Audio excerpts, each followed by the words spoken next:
ಕಾರವಾರ ತಾಲೂಕಿನ ಸೇಜ್ವಾಡ ಗ್ರಾಮಕ್ಕೆ ಸ್ಥಳಾಂತರಗೊಂಡಿರುವ ಅಲ್ಪಸಂಖ್ಯಾತರ ಕಲ್ಯಾಣ ಇಲಾಖೆಯ ಮೆಟ್ರಿಕ್ ನಂತರದ ಬಾಲಕರ ವಸತಿ ನಿಲಯದಲ್ಲಿರುವ 60ಕ್ಕೂ ಹೆಚ್ಚು ವಿದ್ಯಾರ್ಥಿಗಳಿಗೆ ಅಗತ್ಯ ಮೂಲಸೌಕರ್ಯ ಕಲ್ಪಿಸುವಂತೆ ಆಗ್ರಹಿಸಿ ಎಸ್ಎಫ್ಐ ಉತ್ತರ ಕನ್ನಡ ಜಿಲ್ಲಾ ಸಮಿತಿಯು ಬುಧವಾರ ಜಿಲ್ಲಾಧಿಕಾರಿ ಕೆ ಲಕ್ಷ್ಮೀಪ್ರಿಯ ಅವರಿಗೆ ಮನವಿ ಸಲ್ಲಿಸಿತು. ವಿದ್ಯಾರ್ಥಿಗಳು ನಗರದ ವಿವಿಧ ಕಾಲೇಜುಗಳಿಗೆ ತೆರಳಲು ಸಾರಿಗೆ ವ್ಯವಸ್ಥೆ ಇಲ್ಲದೆ ತೊಂದರೆ ಅನುಭವಿಸುತ್ತಿರುವ ಹಿನ್ನೆಲೆಯಲ್ಲಿ ಸದಾನಂದ ಹಾಲ್ ಸಮೀಪದ ರಸ್ತೆಯಲ್ಲಿ ಸಂಚರಿಸುವ ಕೆಎಸ್ಆರ್ಟಿಸಿ ಬಸ್ಗಳಿಗೆ ವಸತಿ ನಿಲಯದ ವಿದ್ಯಾರ್ಥಿಗಳ ಅನುಕೂಲಕ್ಕಾಗಿ ಕಡ್ಡಾಯ ನಿಲುಗಡೆ ನೀಡಬೇಕು ಎಂದು ಒತ್ತಾಯಿಸಲಾಯಿತು. ವಸತಿ ನಿಲಯಕ್ಕೆ ತೆರಳುವ ರಸ್ತೆಯಲ್ಲಿ ಬೀದಿ ದೀಪಗಳಿಲ್ಲದ ಕಾರಣ ರಾತ್ರಿ ವೇಳೆ ವಿದ್ಯಾರ್ಥಿಗಳ ಸುರಕ್ಷತೆಗೆ ಸಮಸ್ಯೆಯಾಗುತ್ತಿದೆ. ಶಿರವಾಡ ಗ್ರಾಮ ಪಂಚಾಯಿತಿ ವ್ಯಾಪ್ತಿಯ ರಸ್ತೆಗೆ ತಕ್ಷಣ ಬೀದಿ ದೀಪ ಅಳವಡಿಸಲು ಪಿಡಿಒಗೆ ನಿರ್ದೇಶನ ನೀಡಬೇಕು ಎಂದು ಮನವಿಯಲ್ಲಿ ಆಗ್ರಹಿಸಲಾಗಿದೆ. ವಸತಿ ನಿಲಯದಲ್ಲಿ ಕಳಪೆ ಗುಣಮಟ್ಟದ ಆಹಾರ ನೀಡುತ್ತಿದ್ದು ನಿಗದಿತ ಮೆನು ಪಾಲನೆಯಾಗುತ್ತಿಲ್ಲ ಎಂದು ಆರೋಪ ಮಾಡಿರುವ ಎಸ್ಎಫ್ಐ ಕುಡಿಯುವ ನೀರಿನ ಸಮಸ್ಯೆ ಪರಿಹರಿಸುವುದು, ವಿದ್ಯಾರ್ಥಿಗಳ ಆರೋಗ್ಯದ ಬಗ್ಗೆ ಕಾಳಜಿ ವಹಿಸುವುದು ಹಾಗೂ ವಾರ್ಡನ್ ವಿದ್ಯಾರ್ಥಿಗಳ ಸಮಸ್ಯೆಗಳಿಗೆ ಸ್ಪಂದಿಸುವಂತೆ ಕ್ರಮ ಕೈಗೊಳ್ಳಬೇಕು ಎಂದು ಒತ್ತಾಯಿಸಿದೆ. ವಿದ್ಯಾರ್ಥಿಗಳ ಶೈಕ್ಷಣಿಕ ಬೆಳವಣಿಗೆಗೆ ಗ್ರಂಥಾಲಯ ವ್ಯವಸ್ಥೆ ಕಲ್ಪಿಸುವುದರ ಜೊತೆಗೆ ವಸತಿ ನಿಲಯದ ಇತರ ಮೂಲಸೌಕರ್ಯ ಹಾಗೂ ಸುರಕ್ಷತಾ ಸಮಸ್ಯೆಗಳನ್ನು ತುರ್ತಾಗಿ ಪರಿಹರಿಸಬೇಕು ಎಂದು ಮನವಿ ಮಾಡಲಾಗಿದೆ. ಬೀದಿ ದೀಪ ಇನ್ನೂ ಸ್ಯಾಂಕ್ಷನ್ ಆಗಿಲ್ಲ, ಇನ್ನೂ ಬಂದಿಲ್ಲ. KSRTC bus stand KSRTC stop ಮಾಡೋಕ್ಕೆ 1 ವರ್ಷ ಆಯಿತು ಲೆಟರ್ ಕೊಟ್ಟು, ಇನ್ನೂ ಬಸ್ ಸ್ಟಾಪ್ ಮಾಡಿಲ್ಲ.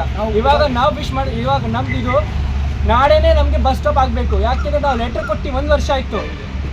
1 ವರ್ಷ ಅದಕ್ಕೆ ನಾವು ಇವಾಗ ಟೈಮ್ ಕೊಡ್ತಾರೆ. 1 ರಿಂದ 7 ದಿನಗಳಲ್ಲಿ ಬಸ್ ನಿಲ್ಲಿಸ್ಬೇಕು. ಅಲ್ಲಿ ಇನ್ನೊಂದು ಪಾಯಿಂಟು, ಬೀದಿ ದೀಪ ಇನ್ನು 1 ತಿಂಗಳಲ್ಲಿ ರೆಡಿ ಆಗಬೇಕು. ಯಾಕೆಂದರೆ ಅದಕ್ಕೂ ಕೂಡ ಲೆಟರ್ ಕೊಟ್ಟು 1 ವರ್ಷ ಆಯಿತು. ಅದಕ್ಕೆ 1 ತಿಂಗಳ ಒಳಗಡೆ ಬೀದಿ ದೀಪ ರೆಡಿ ಆಗಬೇಕು. ಇವಾಗ ಮೇಜರ್ ಪ್ರಾಬ್ಲಮ್ಸ್ ಇರೋದು ಎರಡೇ. ಇನ್ನೊಂದು ಮೆನು ಚಾರ್ಟ್ ಒಂದು ಬದಲಾವಣೆ ಆಗಬೇಕು. NWKSR ಲೆಟರ್ ಕೊಟ್ಟರೆ ಏನೂ ಆಗ್ತಾ ಇಲ್ಲ. 3 ಸತಿ ಹೋಗಿ ಬಂದಿದ್ದೇವೆ. ಈಗ ಆದ ಕಾರಣ ನಾವು ಎಲ್ಲರೂ ಸೇರಿ ಎಲ್ಲ ಮಾತಾಡಿ ಬಂದಿದ್ದೇವೆ. SFI ಇದು ಸಂಘಟನೆಯಿಂದ ನಾವು ಬಂದಿದ್ದೇವೆ. ನಮಗೆ ಪರಿಹಾರ ಬೇಕೇ ಬೇಕು. ಎವ್ರಿ ಟೈಮ್ ಅವರು ಟೈಮ್ ಕೊಡ್ತಿದ್ರು, ಇವಾಗ ನಾವು ಟೈಮ್ ಕೊಡ್ತಾರೆ. 2 ದಿನಗಳಲ್ಲಿ ನಮಗೆ ಅಲ್ಲಿ ಬಸ್ ಸ್ಟಾಪ್ ಆಗಬೇಕು. ಬಸ್ ಸ್ಟಾಪ್ ಆಗೋದಿಲ್ಲ, ನಮ್ಮ ಬಸ್ ನಿಲ್ಲಿಸ್ಬೇಕಷ್ಟೇ. ನಮ್ಮ ಸ್ಟೂಡೆಂಟ್ ಅಲ್ಲಿ ನಿಂತಾಗ ಬಸ್ ನಿಲ್ಲಿಸಲೇಬೇಕು. ಈಗಿರುವಂಥ ವಿದ್ಯಾರ್ಥಿಗಳು ಬಂದಿದ್ದಾರೆ, ಅವರಿಗೆ ಬಸ್ ನಿಲ್ದಾಣ ನಾವು ಪ್ರತಿಯೊಂದು ಬಸ್ಸು ಕಡ್ಡಾಯವಾಗಿ ನಿಲ್ಲಬೇಕು ಅಂತೇಳಿ ನಾವು ಡಿಮ್ಯಾಂಡ್ ಇದೆ. ಆದರೆ ನಿಮ್ಗೆ ಪ್ರತಿಯೊಂದು ಬಸ್ಸು ನಿಲ್ಲಕ್ಕಾಗಲ್ಲ ಅಂದರೆ ಅಲ್ಲಿ ಏನು ವಿದ್ಯಾರ್ಥಿಗಳು ಬೆಳಗ್ಗೆ ಸಮಯದಲ್ಲಿರ್ತಾರೆ ಹಾಗೂ ಮಧ್ಯಾಹ್ನ ಸಮಯದಲ್ಲಿರ್ತಾರೆ. ಈ ಸಮಯದಲ್ಲಿ ಬಸ್ಸನ್ನು ಸ್ಟಾಪ್ ಮಾಡಬೇಕು. ನಮ್ಮ ಅಲ್ಲಿ ಪ್ರತಿಯೊಂದು ವಿದ್ಯಾರ್ಥಿಗಳಿಗೆ ಕೈ ಹೊಡೆದ್ರೆ ಅವರೇನು ತುಂಬ ಹೊತ್ತು ಮಾಡಲ್ಲ. ನಮ್ಮ ವಿದ್ಯಾರ್ಥಿಗಳು ಅವರು ಸ್ಟಾಪ್ ಮಾಡಿದ ತಕ್ಷಣವೇ ಹತ್ಕೊತಾರೆ, ಇಳಿತಾರೆ. ಆದರೆ ಖಂಡಿತವಾಗಿ ನೀವು ಎಲ್ಲರೂ ಕೂಡ ಈ ಮೂಲಭೂತ ಸೌಕರ್ಯಗಳನ್ನು ಕೊಡಲಾಗಿರೋದು ಬಹಳ ಖೇದಕರವಾದಂಥ ಸಂಗತಿಯಾಗಿದೆ. ಹಾಗೆ ಅಲ್ಲಿ ಕೂಡ ಇನ್ವರ್ಟರ್ ಕೂಡ ಇಲ್ಲ. ನಮ್ಮ ವಿದ್ಯಾರ್ಥಿಗಳಿಗೂ ಕೂಡ ಇನ್ವರ್ಟರ್ ತಂದಿದ್ದಾರೆ, ಆದರೆ ಅದನ್ನು ಕನೆಕ್ಷನ್ನೇ ಮಾಡಲಿಲ್ಲ. ಮೊನ್ನೆ ನಾವು ಹೋಗಿ ಭೇಟಿ ಕೊಟ್ಟ ನಂತರ ನಮ್ಮ ಇನ್ವರ್ಟರ್ ತಂದು ಹಾಕಿದ್ದಾರೆ, ಅದಕ್ಕೆ ಕನೆಕ್ಷನ್ನೇ ಇಲ್ಲ. ರಾತ್ರಿ ಹೊತ್ತಲ್ಲಿ ನಮ್ಮ ವಿದ್ಯಾರ್ಥಿಗಳು ಯಾವ ರೀತಿ ಸ್ಟಡಿ ಮಾಡಬೇಕು ಅಂತೇಳಿ ನಮ್ಮದೊಂದು ಪ್ರಶ್ನೆ ಇರೋದು. ಇವತ್ತು ನಾವು ಎಲ್ಲ ವಿದ್ಯಾರ್ಥಿಗಳ ಏನು ಸಮಸ್ಯೆಗಳನ್ನು ಇಟ್ಕೊಂಡು ಇವತ್ತು ನಾವು ಜಿಲ್ಲಾ ಅಧಿಕಾರಿಗಳಿಗೆ ಮನವಿ ಕೊಡಲು ಇವತ್ತು ಬಂದಿದ್ದೇವೆ. ಹಾಗಾಗಿ ನಾವೇನು ದೊಡ್ಡ ಮಟ್ಟದಂತಹ ಏನು ಬೇಡಿಕೆಗಳನ್ನು ಕೇಳ್ತಿಲ್ಲ. ಇಲ್ಲೇ ಜಿಲ್ಲಾಡಳಿತ ಹಂತದಲ್ಲಿ ಪರಿಹಾರ ಆಗುವಂಥ ಬೇಡಿಕೆಗಳಿದ್ದಾವೆ. ಇನ್ನೊಂದು ಏನು ಹುಟ್ಟುಹಬ್ಬದಲ್ಲಿದ್ದಾವೆ. ಹುಟ್ಟುಹಬ್ಬದಲ್ಲಿ ಮೆಟ್ರಿಕ್ ಪೂರ್ವ ನಂತರದ ವಿದ್ಯಾರ್ಥಿಗಳಿಗೆ ಏನು ಈಗಿನ ಸರ್ಕಾರಗಳು ಏನು ಕೊಡ್ತಿದ್ದಾರೆ, ಈ ಮೆಟ್ರಿಕ್ ಪೂರ್ವದ ವಿದ್ಯಾರ್ಥಿಗಳಿಗೆ 1750 ರೂಪಾಯಿ ಕೊಡ್ತಿದ್ದಾರೆ.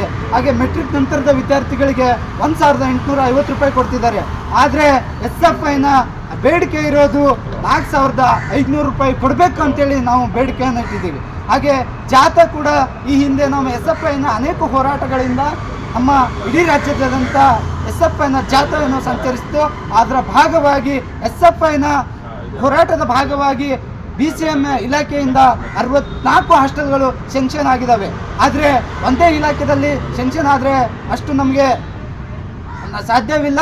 ಏನು ಅಲ್ಪಸಂಖ್ಯಾತರ ಕಲ್ಯಾಣ ಇಲಾಖೆ ಇದೆ ಹಾಗೂ ಮತ್ತು SC/ST ಏನು ಇಲಾಖೆಗಳಿದ್ದಾವೆ, ಅದ್ರ ಸಮಾಜ ಕಲ್ಯಾಣ ಇಲಾಖೆ, ಅದರಲ್ಲೂ ಕೂಡ ನಾವು BCM ಹಾಸ್ಟೆಲ್ ಹೆಂಗೆ ನಾವು ಸೆಕ್ಷನ್ ಆಗಿದೆ ಆ ಥರ ಕೂಡ ಇಲ್ಲಿ ಕೂಡ ಆಗಬೇಕು. ಮತ್ತು ಇನ್ನೊಂದು ನಮ್ಮ ಉತ್ತರ ಕನ್ನಡ ಜಿಲ್ಲೆಯ ಒಂದು ಕೇಂದ್ರದಲ್ಲಿ ಎಂಥ ಅಂದರೆ ಹೇಳಲಿಕ್ಕೂ ನಮಗೆ ಒಂಥರ ಆಗುತ್ತೆ. ವಿದ್ಯಾರ್ಥಿಗಳಿಗೆ ಒಂದು BCM ಹಾಸ್ಟೆಲ್ ಬಿಟ್ಟರೆ, ಒಂದು ಪರ್ಮನೆಂಟ್ ಆಗಿರೋದು BCM ಹಾಸ್ಟೆಲ್ ಬಿಟ್ಟರೆ SC/ST ಹಾಸ್ಟೆಲ್ ಕೂಡ ಪರ್ಮನೆಂಟ್ ಇಲ್ಲ. ಎಲ್ಲ ಬಾಡಿಗೆ ಬಿಲ್ಡಿಂಗ್ಗಳಿದ್ದಾವೆ. 60 ವರ್ಷದಿಂದ ನಾವು SFI ಇಂದ ಹಳೆಯ ಹೋರಾಟಗಳು ಹಾಗೆ ಅದರಿಂದ ಮುಂದುವರಿತಾನೆ ಬಂದಂಥ ಹೋರಾಟಗಳಲ್ಲಿ ಇವತ್ತು 60 ವರ್ಷಗಳು ಪೂರೈಸಿದ್ರು ಕೂಡ ಜಿಲ್ಲಾಡಳಿತ ನಮಗೊಂದು ಆರಿಸುವ ಒಂದು ಉತ್ತರ ಕೊಡ್ತಿದೆ. ಕಾರವಾರದಲ್ಲಿ ಜಾಗನೇ ಇಲ್ಲಪ್ಪ ಅಂತ.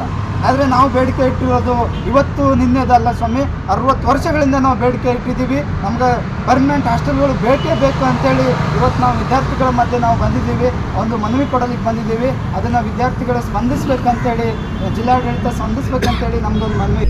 SFI ತಾಲೂಕು ಸಂಚಾಲಕ ವೀರೇಶ್ ರಾಠೋಡ್, ಸದಸ್ಯರಾದ ಶೇಖಪ್ಪ ಬಳ್ಳಾರಿ, ನೂರ್ ಮೊಹಮ್ಮದ್, ಅಶ್ರಫ್ ಮೆಹತಾಬ್, ಶಮೀರ್ ಮತ್ತಿತರರು ಉಪಸ್ಥಿತರಿದ್ದರು. Canara plus news, Karwar.